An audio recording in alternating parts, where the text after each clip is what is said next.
ஸ்தோத்திரம் ஆண்டவரே. கர்த்தாவே, இந்த நாளிலும் இந்த சர்ச் ஆஃப் காட் விழுப்புரம் பகுதியிலே அடியனை ஆண்டவர் கொண்டு வருவதற்காக கர்த்தரை நான் ஸ்தோத்திரிக்கிறேன். மற்றும் இந்த சபையின் போதகர் ரெவரண்ட் மணிகண்டன் ஐயாவுக்காக நான் கர்த்தரை ஸ்தோத்திரிக்கிறேன். அதோடு கூட இந்த சபையிலே மிக முக்கியமாக நடத்தி வருகிற பாஸ்டர்மாவுக்காக நான் ஸ்தோத்திரிக்கிறேன். அப்புறம் இந்த பிள்ளைகளை நன்றாக அவர்கள் உருவாக்கி கொண்டு வருகிறார்கள்.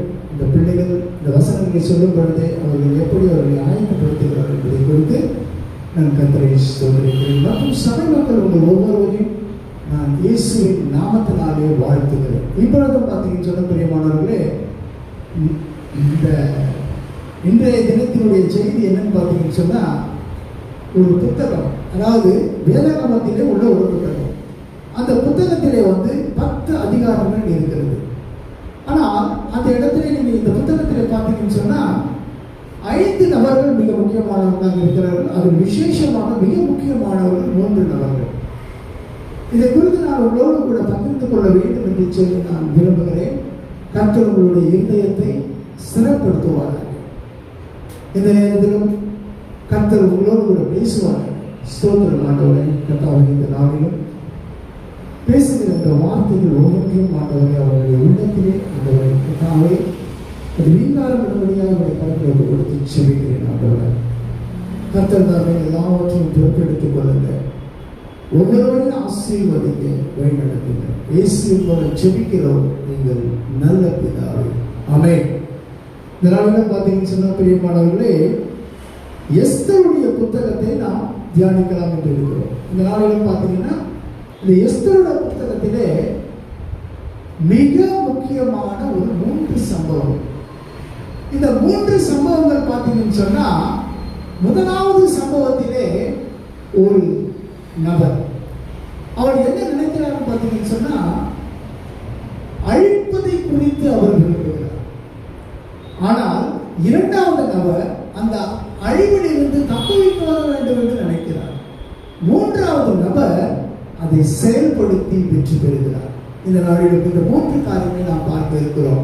முதலாவதாக பார்க்கிறது என்னன்னு பார்த்தீங்கன்னு சொன்னா, இந்த 3வது அதிகாரத்திலே நான் வாசிக்கிறேன். நீங்க பாருங்க, எஸ்தர் 3வது அதிகாரம்.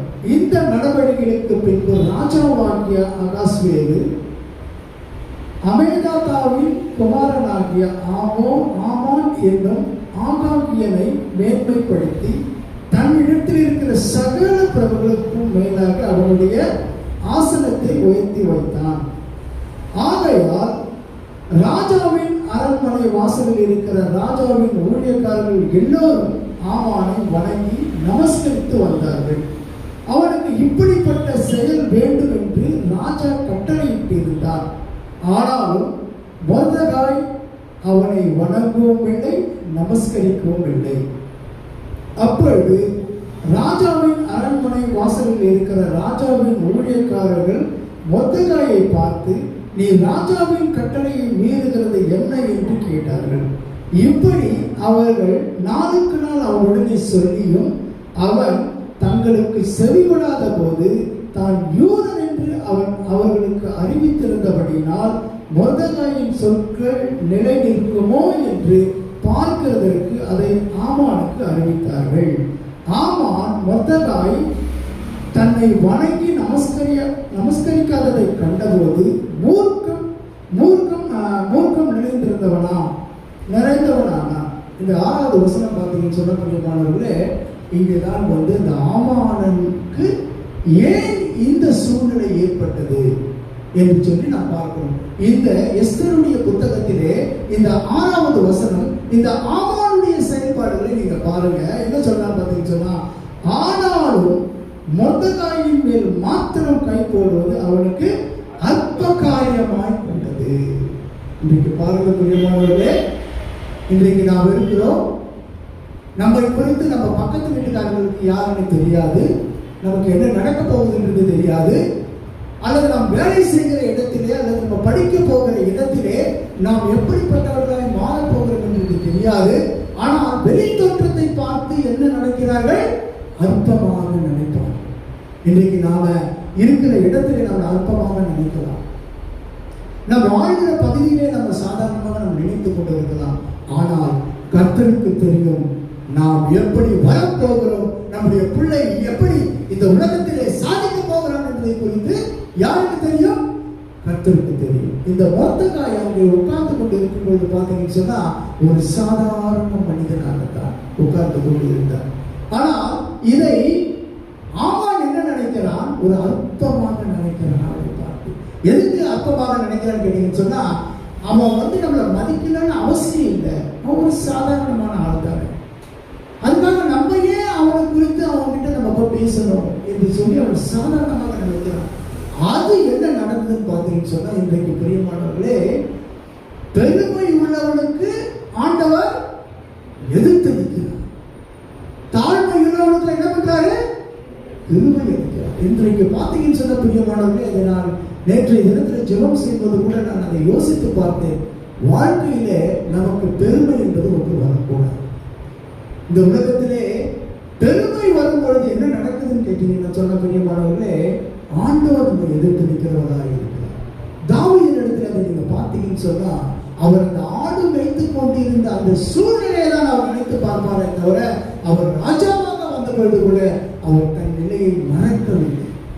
ஆகையினால் தான் கர்த்தர் சொல்லுகிறார், அவர் தாவீது என் இருதயத்துக்கு ஏற்றவன் என்று சொல்லுகிறார். இந்த நாளிலும் இந்த இடத்துல நாம் பார்க்கிற காரியம் என்னன்னு பார்த்தீங்கன்னு சொன்னா, இந்த ஆமான் மொர்தெகாயை அற்பமாக எண்ணுகிறான். ஆனால் இந்த அதிகாரம் 10 அதிகாரத்தை நீங்க வாசித்து பார்த்தீங்கன்னு சொன்னா, மொர்தெகாய் எந்த நிலைக்கு உயர்த்தப்பட்டான் என்பதை குறித்து அதில் சொல்லப்பட்டிருக்கிறது. ராஜாவுக்கு அடுத்த நிலையிலே மொர்தெகாயை சொல்லப்பட்டிருக்கிறது. ஆனால் மொர்தெகாயுடைய ஆரம்பம் என்ன? அற்பமான ஒரு. அதனால்தான் இன்றைக்கு சொல்லப்பட்டிருக்கிறது வேதத்திலே, ஆரம்பம் அற்பமாக இருந்தாலும் முடிவு சம்பூர்ணமாக இருக்கு. இன்றைக்கு பிரியமானவர்களே, நீங்கள் எந்த சூழ்நிலையில் இருந்தாலும், நீங்கள் எப்படிப்பட்ட ஒரு சூழ்நிலையில் இருந்தாலும், நீங்கள் எப்படிப்பட்டவர்களாக மாறுவீர்கள் என்று சொன்னால், தேவனுக்கு முன்பாக உங்களை தாழ்த்துவீர்கள் என்று சொன்னால், தேவ சமூகத்தில் உங்களை தாழ்த்துவீர்கள் என்று சொன்னால், கர்த்தர் உங்களை உயர்த்த வல்லவராக இருக்கிறார். இந்த நாளில் சற்று சிந்தித்து பார்க்க வேண்டும். அந்த அடுத்தடுத்த காரியங்கள் எல்லாம் நீங்க பார்த்தீங்கன்னு சொன்னா, அடுத்த நபர் பார்த்தீங்கன்னு சொன்னா மொர்தெகாய், அதுக்கு அடுத்த நபர் பார்த்தீங்கன்னு சொன்னா எஸ்தர். இந்த அடுத்த நபர் செய்த காரியம் என்ன, அதுக்கு அடுத்த நபர் செய்த காரியம் என்று சொன்ன, நீங்க நேரம் இல்லாததுனால நீங்க என்ன பண்ணலாம்? இந்த வேதத்தை வாசித்து பாருங்க, அவங்களுடைய செயல்பாடு பாருங்க. இதுல இந்த புத்தகத்தில் 5 பேர்கள் சொல்லப்பட்டிருக்கிறது. முதலாவதாக யாரு? அகஸ்வேரு ராஜா. இரண்டாவதாக யாரு? வஸ்தி. இவங்க 2 பேரும் சப்ஜெக்ட்ல அவ்வளவு பெரிய முக்கியம் இல்லை. ஆனா இந்த ஆமானும் மொர்தெகாயும் எஸ்தரும் இந்த புத்தகத்தில் மிக முக்கியமான சூழ்நிலை. ஏன்னு சொன்னால், ஆமான் அழிக்க நினைத்தார். இன்றைக்கு நமக்கு விரோதமாக, நம்முடைய குடும்பத்துக்கு விரோதமாக, நம்முடைய பிள்ளைகளுக்கு விரோதமாக, நம்முடைய சபைக்கு விரோதமாக, நம்முடைய ஆர்கனைசேஷனுக்கு விரோதமாக அநேகர் எழும்பலாம் பிரியமானவர்களே. ஆனாலும் தேவன் நம்மை மீட்டெடுக்கிறவராக இருக்கிறார். இன்றைக்கு அழிக்க நினைத்தவர்கள் பூர்வீகம் என்ற அந்த நாளிலே அழிக்க நினைத்தவன் அவன் சொன்ன ஆதார் மாதம் என்று சொல்லப்படுகிறது. அந்த ஆதார் மாதம் என்று சொல்லப்படுகிறது பார்த்தீங்கன்னு சொன்னா பிப்ரவரி மார்ச்சிலே வருகிறது. அந்த நாளை குறித்து இந்த நாளிலே இந்த மக்கள் எல்லாம் அழிக்க வேண்டும், யூத ஜனங்கள் முழுவதும் அழிக்க வேண்டும் என்று சொல்லி அவன் மனதில் நினைத்துக் கொண்டிருக்கும் பொழுது கர்த்தர் ஒரு பெரிய காரியத்தை செய்கிறார். பாருங்க, இந்த இடத்துல பாத்தீங்கன்னு சொன்னா, நீங்க வெளியிலாக இருக்குது. இந்த 13வது வசனத்தை பாருங்க, 3:13. ஆதார் மாதமான 12ஆம் மாதம் 13ஆம் தேதியாக குழந்தைகள் சிறியோர் யாகிய சகல யூதரையும் அழித்து கொன்று நிர்மூலமாக்கவும் அவர்களை கொள்ளையிடவும் கையிலே ராஜாவின் நாடுகளுக்கெல்லாம் கட்டளை அனுப்பப்பட்டது. இங்க பாத்தீங்கன்னு சொன்ன பிரியமானவர்களே, இந்த ஆதார் மாதம் என்று ஒரு நாளை நியமித்து அந்த நாளிலே என்ன செய்கிறார்கள்? எல்லாரும் அழிக்கப்படும். இன்றைக்கு பிரியமானவர்களே, நம்ம குடும்பத்தையும் பிசாசானவர் ஒரு நாள் குறித்து இந்த குடும்பத்தை அழிக்க வேண்டும், இந்த குடும்பத்தை நாம் பிரிவினை கொண்டு வர வேண்டும், இந்த பிள்ளைகளை நாம் நாசப்படுத்த வேண்டும், இந்த குடும்பத்திற்கு வர வேண்டிய நன்மைகளை நாம் கெடுக்க வேண்டும் என்று நினைத்துக் கொண்டிருக்கும் பொழுது கர்த்தர் அதே நாளிலே நம் குடும்பத்தை உயர்த்துவது நிச்சயம் பிரியமானது. நம்ம ஆசீர்வதிப்பது நிச்சயம் பிரியமானது. நம்ம பிள்ளைகளை உயர்ந்த ஸ்தானத்தில் வைப்பது நிச்சயம் பிரியமானவர்களே. கர்த்தர் நம்மை எப்படி வந்து நம்மளை அழைத்திருக்கிறார்? அவர் அழைத்தவர் உண்மை உள்ளவர். அவர் ஆசீர்வதிக்கவே என்ன பண்ணியிருக்கிறாரு? நம்மளை அழைத்திருக்கிறார். பிரியமானவர்களே, இன்றைய தினத்திலே நம்முடைய வாழ்க்கையை உயர்த்துவதற்காக, நம்முடைய பிள்ளைகளை உயர்த்துவதற்காக கர்த்தர் செய்கிற காரியம்தான் அந்த ஆமானை போல வருகின்ற பிசாசை ஜெயித்தவர் தான் நம் ஆண்டவராகிய இயேசு கிறிஸ்து. நாம் சற்று சிந்தித்து பார்க்க வேண்டும். இந்த நாளிலும் இரண்டாவதாக பார்த்தீங்கன்னு சொன்னா மொர்தெகாய். பாருங்க, இந்த வசனங்களை அவன் கேட்கிற அந்த விஷயத்தை எல்லாம் கேட்ட உடனே என்ன பண்ண பார்த்தீங்கன்னா 14வது வசனம், நடந்த யாவற்றையும் மொர்தெகாய் அறிந்தபோது அந்த நாளுக்கு ஆயத்தப்பட்டிருக்கேன். மொர்தெகாய் தன் வஸ்திரங்களை கிழித்து ரட்டுடுத்தி சாம்பல் போட்டுக்கொண்டு நகரத்தின் நடுவே புறப்பட்டு போய் துயரமுள்ள மகா சத்தத்தோடு அலறிக் கொண்டு ராஜாவின் அரண்மனை வாசல் முகப்பு மட்டும் வந்தார். ரட்டுடுத்தவனாய் ராஜா இது பாருங்க 14வது அந்த 13 பாருங்க 3 13 14 வருது. அந்த நாளுக்கு என்று சகல ஜனங்களுக்கு கூறி அறிவிக்கிறதுக்காக கொடுக்கப்பட்ட கட்டளை நகல் இதுவே. இது ஒவ்வொரு நாட்டிலும் பிரசித்தம் பண்ணப்பட்டது. அந்த அஞ்சற்காரர் ராஜாவின் உத்தரவினால் தீவிரமாய் புறப்பட்டு போனார்கள். அந்த கட்டளை சூசான் அரண்மனையில் பிறந்தது. ராஜாவும் ஆமானும் குடிக்கும்படி உட்கார்ந்தார்கள். சூசான் நகரம் கலைவிற்று. சூசான் நகரமே கலைவிற்று. இன்னைக்கு நமக்கு பிரியமானவர்களே, நம்ம குடும்பத்திற்கும் சரி ஒரு பிரச்சனை வரும் பொழுது நாம் எப்படி சூழ்நிலையில நாம் இருக்கிறோம்? நம்ம சபையில ஒரு பிரச்சனை வரும்போது நாம் எப்படிப்பட்டவர்களாக இருக்கிறோம்? நம் சுற்றியுள்ள பகுதியில ஒரு பிரச்சனை வரும்போது நாம் எப்படிப்பட்டவர்களாக இருக்கிறோம்? இன்றைக்கும் இந்த சபையில பாஸ்டர் மொர்தெகாய் போல செயல்பட்டாங்க, பாஸ்டர்மா எஸ்தர் போல செயல்பட்டாங்க. எதற்காக? இந்த சுற்றியுள்ள மக்கள் அழிவை காணக்கூடாது. இந்த சுற்றியுள்ள மக்கள் அழிவிலிருந்து மீட்கப்பட வேண்டும்.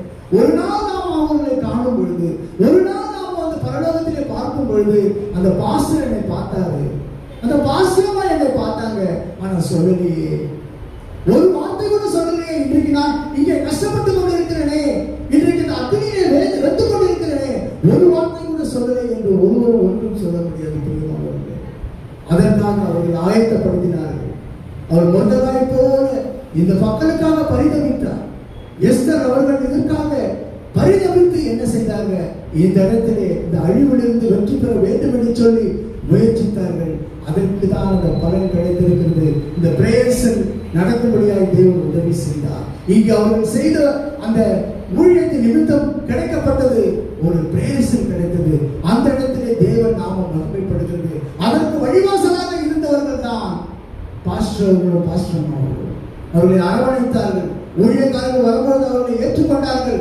அவர்கள் மூலியமாக இந்த பகுதி முழுவதும் இந்த மக்களுக்கு ஆண்டவராகிய இயேசு கிறிஸ்துவின் அன்பு அறிவிக்கப்பட்டது. புரியப்படுகிறது. நாம் சபையில் இருக்கிற ஒவ்வொருவரும் அதை நினைக்க வேண்டும். நம்ம பக்கத்தில் இருக்கிறவர்கள் அழிந்து போகிறார்களே, இதைதான் இங்கே மொர்தெகாய் என்ன செய்கிறார் பாருங்க. அவர் ராஜாத்தி, அவர் வளர்த்த மகள் தான் எஸ்தர். அந்த எஸ்தர் எங்க இருக்கிறாங்க? ராஜா அரண்மனையில இருக்கிறாங்க. ஒரு பெரியப்பாவுடைய மகளை எடுத்து வளர்த்து அவரை ராஜாதியாக மாற்றிய பொழுது அவர் சொபிஸ்டிகேட்டடா வாழ்ந்திருக்கிறார். தன் வளர்த்த மகள் ஒரு ராஜாத்தி, அவருக்கு எல்லா சலுகையும் கிடைத்திருக்கும். ஆனால் சூழ்நிலைகள் வேறாக மாறும் பொழுது அவர் தன் வஸ்திரத்தை கிழித்துக் கொண்டு இதற்காக முயற்சி எடுக்கிறார். அதை தான் மொர்தெகாய் குறித்து நீங்க பார்க்கும்போது 4வது அதிகாரத்துல இந்த 3, 4, 5வது அதிகாரம் மிக முக்கியமா இந்த எஸ்தர் புத்தகத்தில் சொல்லப்பட்டிருக்கிறது. முதலாவதாக பார்த்தீங்கன்னு சொன்னா அந்த ஆமான் இந்த மொர்தெகாயை அழிக்க வேண்டும் என்று நினைக்கிறான். மொர்தெகாயினுடைய இனத்தையே அழிக்க வேண்டும் என்று நினைக்கிறான். இன்றைக்கு பிரியமானவர்களே, நம்மளுடைய குடும்பத்தை அழிக்கவும், நம்மளுடைய குடும்பத்திலே எந்த ஒரு நன்மை நடக்காதபடிக்கு பிசாசானவன் நம்மளை கட்சிக்கிற சிங்கம் போல தூக்கி தெரிகிறான். நம்ம நல்லா இருந்தா அவனுக்கு பிடிக்காது, உங்க ஆசீர்வாதமாக இருந்தா பிடிக்காது. அதனாலதான் ஒருத்தர் சொல்லுவார்கள், என்னன்னு கேட்டீங்கன்னு சொன்னா, அழுவர்களோடு சேர்ந்து அழுது விடலாம், ஆனால் சந்தோஷமா இருக்கிறவர்கள் சேர்ந்து சந்தோஷமாக இருக்க முடியாது. நம்ம கூட இருந்தவர்கள் ஒரு வீடு கட்டி விட்டால், நம்ம கூட இருந்தவர்கள் ஒரு கார் வாங்கி விட்டால், அந்த சந்தோஷத்தை பங்கு கொள்வதற்கு அனைவரும் வரமாட்டார்கள். ஆனால் அழுது கொண்டு இருந்தால் எல்லாரும் கூட வந்து அந்த அழுவதற்கு எல்லாரும் வருவார்கள். இன்றைக்கு பிரியமானவர்களே, இன்றைக்கு நாம் தேவன் நம்மை ஆசீர்வதிப்பது நிச்சயம் பிரியமானவர்கள். நிறைய காரியங்கள் இருக்கிறது. நீங்கள் வீட்டுக்கு சென்று இந்த 10 அதிகாரத்தை வாசியுங்கள். அவர்கள் பட்ட பாடுகள் என்ன, அவர்கள் சூழ்நிலைகள் என்ன, அவர்கள் பட்ட வேதனைகள் என்ன, அதன் பிறகு தேவன் அவர்களை உயர்த்தினது எப்படி என்பதை குறித்து நீங்கள் பார்க்கலாம். யூத ஜனங்கள் முழுவதும் சந்தோஷப்பட்டபடியாய் அந்த பூரீம் என்ற அந்த நாளிலே அவர்கள் கொண்டாடி கொண்டு வருகிறார்கள். இன்றைக்கும் அது நடந்து கொண்டிருக்கிறது. பிரியமானவர்களே, சற்று சிந்தித்து பார்ப்போம். நம் குடும்பம் நிச்சயமாய் ஆசீர்வதிக்கப்படும். நம் குடும்பம் நிச்சயமாக உயர்த்தப்படும். நம் பிள்ளைகள் நன்றாக படிப்பார்கள். உலகத்திலே ஆசீர்வதிக்கப்பட்ட குடும்பமாய் ஆசீர்வதிக்கப்பட்ட பிள்ளையாய் இருந்தது நிச்சயம். பிரியமானவர்களே, சற்று நாம் சிந்தித்து பார்ப்போம். இந்த மொர்தெகாய் செய்கிற காரியத்தை நான் பார்க்க பாருங்க. நடந்த 4வது அதிகாரம் நடந்த யாவற்றையும் மொர்தெகாய் அறிந்த பொழுது மொர்தெகாய் தன் வஸ்திரங்களை கிழித்து ரட்டுடுத்தி சாம்பல் போட்டுக்கொண்டு நகரத்தின் நடுவே புறப்பட்டு போய் துயரமுள்ள மகா சத்தத்துடனே அலறிக்கொண்டு ராஜாவின் அரண்மனை வாசல் முகப்பு மட்டும் வந்தான். ரட்டுடுத்தினவனாய் ராஜாவின் அரண்மனை வாசலுக்கு பிரவேசிக்க ஒருவனுக்கும் உத்தரவில்லை. ராஜாவின் உத்தரவு அவனுடைய கட்டளை போய் சேர்ந்த ஒவ்வொரு நாட்டிலும் சலத்திலும் உள்ள யூதருக்குள்ளே மகா துக்கமும் உபவாசமும் அழுகையும் புலம்பலும் உண்டாகி அநேக ரட்டுடுத்தி சாம்பலிலே கிடந்தார்கள். பார்க்க பிரியமானவர்களே, இன்றைக்கு பிசாசானவன் நம்மளை அழிக்க நினைக்கிறான். நம்மளை எங்க கொண்டு போய் போட நினைக்கிறான்? நரகத்திலே கொண்டு போய் விட நினைக்கிறான். எரிகிற அக்னி ஜுவாலையிலே கொண்டு போய் விட நினைக்கிறான். இன்றைக்கு இந்த அழிவு வந்து இந்த மக்கள் நாம் வாழ்கிற இந்த இடத்திலே இப்படிப்பட்ட அழிவு வரலாமா? நாம் பார்க்கிற சகோதரன், நம் வீட்டு பக்கத்தில் இருக்கிறவர்கள், நாம் வேலை செய்கிற இடத்தில் இருக்கிறவர்கள், இவர்கள் எல்லோரும் ரட்சிக்கப்பட வேண்டும் அல்லவா? இவர்கள் எல்லோரும் ஆசீர்வதிக்கப்பட வேண்டும் அல்லவா? நாம் மாத்திரம் ஆண்டவருக்கு முன்பாக போய் நிற்கும் பொழுது நம்மளுடைய அந்த குற்ற உணர்வு நமக்குள்ளே வராதா? சற்று சிந்தித்து பாருங்கள் பிரியமானவர்களே.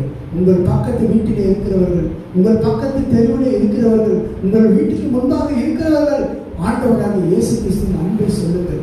பாஸ்டர் ரொம்ப அழகாக சொன்னாங்க. இந்த ஆராதனை வேலையில் ஒரு சாட்சி சொன்னாங்க. அந்த வில்லியம் அந்த பாடல்களை பாடும்பொழுது அது என்ன பாடல் பாஸ்டர்? எல்லாவற்றுக்கும் மேலானவர் என்று சொல்லி பாடிக்கொண்டு வரும்பொழுது அந்த பாடல் வரியிலே என்ன வருதுன்னா, அந்த அவர் பாடுகிற அந்த இடம் எப்படிப்பட்ட இடம் கேட்டீங்கன்னா, ஒரு இந்து ஸ்கூல், அது இந்து மேனேஜ்மெண்ட். அங்கே வந்து கிறிஸ்துவ பாடல்களை பாடக்கூடாது ஸ்ட்ரிக்டாக சொல்கிறார்கள். அந்த இடத்திலே அந்த பிள்ளை பாடல் பாடும்பொழுது என்னன்னு சொன்னால், ஒரு கிறிஸ்துவனுக்கு நன்றாக தெரியும். ஆனால் அவர் அந்த இடத்திலே அவர்கள் அந்த பாடலை பாடக்கூடாது என்று சொல்லும் பொழுது அந்த அந்த ஸ்கூலில் பாட முடியாத சூழ்நிலை ஏற்பட்டது. ஆனாலும் நீ இந்த பாடலை பாடும்போது அந்த ஃபங்க்ஷனில் பாடுறதுக்கு நீ ஒரு பாடல் பாட என்று சொல்லியிருக்கிறார்கள். அப்பொழுது அந்த பாடலை பாடும் பொழுது அந்த பாடல் கிறிஸ்துவ பாடலாக இருக்கக்கூடாது, இயேசு என்ற பேர் வரக்கூடாது என்று சொல்லி சொல்லப்பட்டது. ஆனால் அந்த தம்பியை கூப்பிட்டு அந்த ஃபங்க்ஷனுக்கு முன்பான நாளிலே நீ என்ன பாடலை பாட போகிறாய் பாடல் என்று சொல்லும் பொழுதுதான் பாஸ்டர் சொல்லப்படக்கூடிய எல்லாவற்றிற்கும் மேலானவர் என்று சொல்லி அதில் ஒரு வரி வருகிறது. இயேசு என்று வரவில்லை, பரிசுத்தர் பரிசுத்தர் பரிசுத்தர் என்று வருகிறது. அந்த பரிசுத்தர் என்று சொல்லும் பொழுது அந்த மாஸ்டர் சொல்லியிருக்கிறாரு, நீ பாட தேவையில்லை. ஏசு நான் வந்து இயேசு என்று சொல்லவில்லையே, நீ பரிசுத்தர் என்று சொல்லும் பொழுது பரிசுத்தர் என்று சொன்னாலே அந்த ஆண்டவராகிய இயேசுதான் என்று சொல்லி அந்த இடத்திலே அவர் சொல்லி எல்லோருக்கும் முன்பாகவும் ஆண்டவராகிய இயேசுவின் நாமத்தை மகிமைப்படுத்தினார். பிரியமானவர்களே, அவர் ஒருவர் தான் பரிசுத்தர் என்பது எல்லாருக்கும் தெரியும். அவர் ஒருவர் தான் உயிருள்ள தேவன் என்பது எல்லாருக்கும் தெரியும். அவர் ஒருவரால் தான் எல்லாவற்றையும் செய்ய முடியும் என்று எல்லாருக்கும் தெரியும். ஆனால் என்ன செய்வார்கள் என்று சொன்னால் அது வெளிப்படையாக காட்டலாம்.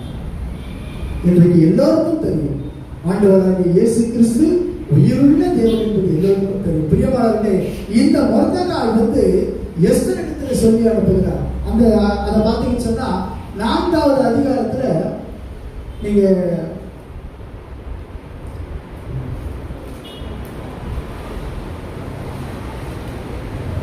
4வது அதிகாரம் 13வது வசனம் வாசிங்க.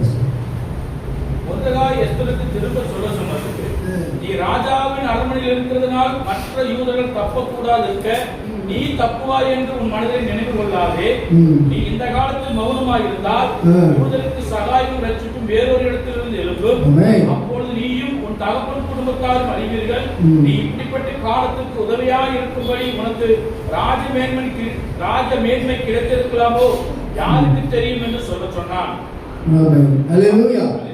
இந்த நாளில பார்த்தீங்கன்னு சொன்னா பிரியமானவர்களே, இந்த கடைசி காலம். மொர்தெகாய் என்ன சொல்லுகிறார் எஸ்தர் இடத்துல? இந்த நாளிலே மௌனமாய் இருந்தால் நம்ம எல்லாரும் அழிந்து போவோம். அவர் என்ன கரெக்டா சொல்றாரு பாருங்க. அவர் தகப்பன் எஸ்தர் மாத்திரம் இல்லை, இந்த இனம் மாத்திரம் அல்ல, நீயும் நானும் அழிஞ்சிருவோம். அப்ப நம்மள எப்படி இங்க சொல்றாரு? மௌனமாய் இருக்க. இந்த காலத்துல நீ மௌனமாய் இருந்தா ரட்சிப்பு வேற இடத்திலிருந்து வரும். நம்ம எல்லோரும் சேர்த்து அழித்து விடுவோம் என்று சொல்லி. ஆனால் அந்த எஸ்தர் செய்கிற காரியத்தை பார்த்தீங்கன்னு சொன்னா மிகப்பெரிய காரியத்தை செஞ்சாங்க. அந்த ராஜாவிடத்தில் பிரவேசிப்பதற்கு சாதாரணமாக போக முடியாது, உத்தரவு இல்லாமல் போக முடியாது, அனுமதி இல்லாமல் போக முடியாது. ஆனால் அந்த எஸ்தர் என்ன சொல்றாங்க? அந்த இடத்திற்கு போவதற்கு அவர்கள் அனுமதி கிடைக்கிறதோ இல்லையோ, இல்லை என்றால் நாங்கள் செத்தாலும் பரவாயில்லை என்று சொல்லி ராஜாவை சந்தித்து இந்த காரியத்துக்காக அநேக முயற்சிகளை செய்தார்கள். பிரியமானவர்களே, இதை நான் உங்களுக்கு ஷார்ட்டாக சொல்றேன். நீங்க 10 அதிகாரத்தை வாசித்து பாருங்க. அதன் பிறகு அந்த அவர்களை அழிக்க நினைத்தவன் எப்படி மாறினான்? யாரை அழிக்க நினைத்தானோ அவன் அழிந்து போனான். அவனுடைய இனமே அழிந்து போனது. அந்த அரண்மனையில் அத்தனை பேர் கொலை செய்யப்பட்டார்கள். பிரியமானவர்களே, இன்றைய தினத்திலே நமக்கு விரோதமாக எழுப்புகிற ஆயுதம் ஒன்றும் நம்மை வாய்க்காதே போகும். பிரியமானவர்களே, இப்பொழுதும் இந்த நாளிலும் கர்த்தர் தாமே நம்மை இந்த வசனத்தின்படி தேவன் நம்மளை பலப்படுத்துவாராக. முதலாவதாக நம்மளை அழிக்க நினைத்தவன் அழிந்தார். இரண்டாவதாக நம் அழிவிலிருந்து மீட்டு காப்பதற்காக மொர்தெகாய் பயன்பட்டார். மூன்றாவதாக அதை செயல்படுத்தி வெற்றி வாகை சூழ்ந்தது எஸ்தர் அவர்கள். இந்த நாளிலும் இந்த எஸ்தர் புத்தகத்திலே நாம் தெரிந்து கொள்ள வேண்டியது என்ன என்று சொன்னால், நமக்கு விரோதமாக எழும்புகிற ஆயுதம் வாய்க்காமலே போகும். பிரியமானவர்களே, கர்த்தர் நம்மை ஆசீர்வதிக்க நினைத்திருக்கிறார். நம்மை நிச்சயமாக ஆசீர்வதிப்பார். கர்த்தர் நல்லவர், அவர் கிருபை என்றும் உள்ளது. ஹல்லேலூயா. பாஸ்டர் ஜெபித்து முடிப்பார். சொல்லுகிற தலைகளை தாழ்த்தி கேட்ட வார்த்தையின் பிரகாரமாக ஒரு ஜனத்தை, ஒரு கூட்டத்தை அழிக்க வேண்டும் என்று சொல்லி ஆமான் திட்டம் போட்டான். ஆனால் எஸ்தர் செய்தது என்னவென்று சொன்னார், யூதரையெல்லாம் கூடிவிட செய்து 3 நாளும் அல்லும் பகலும் புசியாமலும் குடியாமல் இருந்து எனக்காக உபவாசம் பண்ணுங்கள் என்று சொல்லி தேவ சமூகத்திலே உபவாசம் இருந்து ராஜாவின் சமூகத்திலே கடந்து போனபோது எஸ்தர் ஞானமாய் அந்த காரியத்தை நடப்பித்தார். என்னவென்று சொன்னார், நான் பண்ணும் விருதுக்கு நீரும் ஆமான் வர வேண்டும் என்று சொன்னார். ஆனால் ஆமான் என்ன பண்ணனா, மொர்தெகாயை கொலை செய்யும்படியாக 50 முழ உயரம் உள்ள 50 முழ உயரம் உள்ள ஒரு மரத்தை, தூக்கு மரத்தை செய்து தன்னுடைய வீட்டு பின்புறத்தில் வைத்திருந்தார். யாருக்கு விரோதமாய் யார் எழுப்பி இருந்தார்கள் என்று சொன்னார், ஆமான் தேவ ஜனங்களுக்கு, யூத ஜனங்களுக்கு விரோதமாய் எழுப்பினார். கர்த்தர் இந்த காரியத்தை கண்டு காரியத்தை மாறுதலாய் மாற்றுவார். யாருக்கு தூக்கு மரத்தை, மொர்தெகாய்க்கு தூக்கு மரத்தை உண்டு பண்ணின ஆமானை அதே மரத்திலே தூக்கும்படியாக ராஜா கட்டளையிட்டார். அன்பு தேவ ஜனமே, உங்களுக்கு விரோதமாய் யார் எழுப்பி வரலாம்? கர்த்தர் உங்களோடு கூட இருக்கும் போது நீங்க எதை குறித்து பயப்பட வேண்டாம். ஏன்னா அவர் பரிசுத்தம் உள்ளவர், அவர் பரிசுத்தம் உள்ள நல்ல தெய்வம். அவர் பரிசுத்தம் உள்ளவர், அவர் சகலவற்றையும் நடத்துகிறது, அவர் அற்புதங்களை செய்கிறவர்.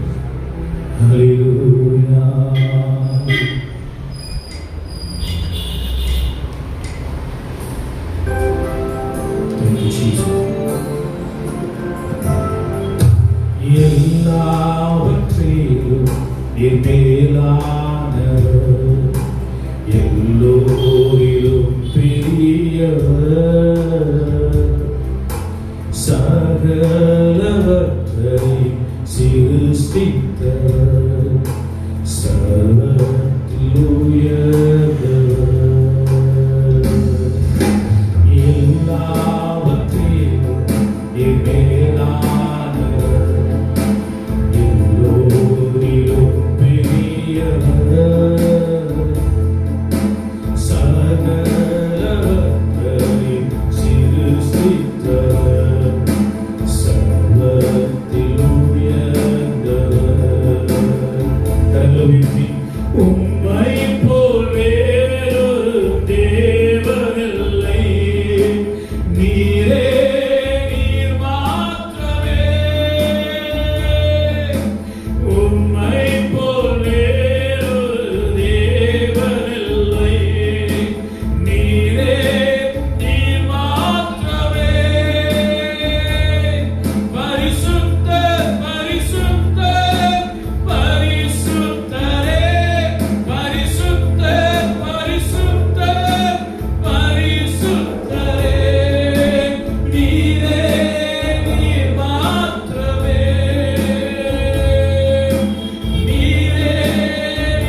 நடத்துகிறவர், தம்முடைய ஜனங்களை பாதுகாக்கிற தேவர்.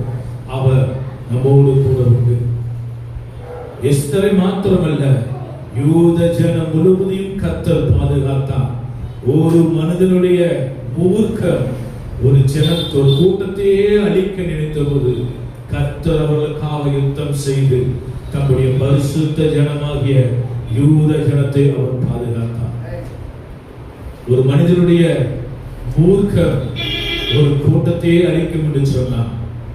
இந்த காலை வேளையில கர்த்தருடைய வார்த்தை சொல்கிறது, அவனை பார்க்கிலும் உங்களோடு கூட இருப்பவர் பெரியவர். அவனை பார்க்கிலும் உங்களோடு கூட இருக்கிறவர் பெரியவர். இந்த காலை வேளையில ஒப்பு கொடுப்போம். வானத்துக்கு பூமிக்கும் சகல அதிகாரம் படைத்த நல்ல பிதாவே, ஆண்டவரே, கேட்ட வார்த்தையின் பிரகாரமாக எங்களை தாழ்த்துகிறோம். ஆண்டவரே, எஸ்தரை கொண்டு யூத ஜனங்களை ஆண்டவர் அழிவிலிருந்து பாதுகாப்பீர் என்று சொன்னார். எங்களை கொண்டு இந்த தேசத்தில் இருக்கிற ஜனங்களை, எங்கள் குடும்பத்தில் இருக்கிற ஜனங்களை அழிவிலிருந்து நாங்கள் பாதுகாக்க கர்த்தர் எங்களை எடுத்து பயன்படுத்தும்படியாக செபிக்கிறோம். இதனால் தெய்வ வார்த்தை கொடுத்த அன்புதாசனுக்காக செபிக்கிறோம். ஊழியர்களை கர்த்தர் ஆசீர்வதிங்க. இவர்கள் பிரியாணங்கள் எல்லாம் கர்த்தர் ஆசீர்வாதத்தை கட்டிடும்படியாக நாங்கள் செபிக்கிறோம். வந்திருக்கிற ஒவ்வொரு தேவ பிள்ளைகளை கர்த்தர் ஆசீர்வதிங்க, பலப்படுத்துங்க, பாதுகாத்துக் கொள்ளுங்க. கர்த்தர் அவர்களோடு கூட இருந்து பிள்ளைகளை ஆசீர்வதித்து பாதுகாத்து நடத்தும்படியாக செபிக்கிறோம். உங்கள் சமூகத்தில் தாழ்த்துகிறோம். இயேசு நாமத்தில் கேட்கிறோம் என்று நல்ல பிதாவே, ஆமென். என் ஆத்துமாவே கர்த்தரை ஸ்தோத்திரி, எப்பொழுதுமே அவருடைய பரிசுத்த நாமத்தை ஸ்தோத்திரி. என் ஆத்துமாவே கர்த்தரை ஸ்தோத்திரி, கர்த்தர் செய்த சகல உபகாரங்கள் மறவாதே. ஆமென். நம்முடைய கர்த்தராகிய இயேசு கிறிஸ்துவின் கிருபையும் பிதாவாகிய தேவனுடைய அன்பும் பரிசுத்த ஆவியானவருடைய இன்றும் பின்னும் சதா காலங்களிலும் நம் அனைவரோடு கூட இருப்பதாக. ஆமென். அல்லேலூயா, அல்லேலூயா, அல்லேலூயா.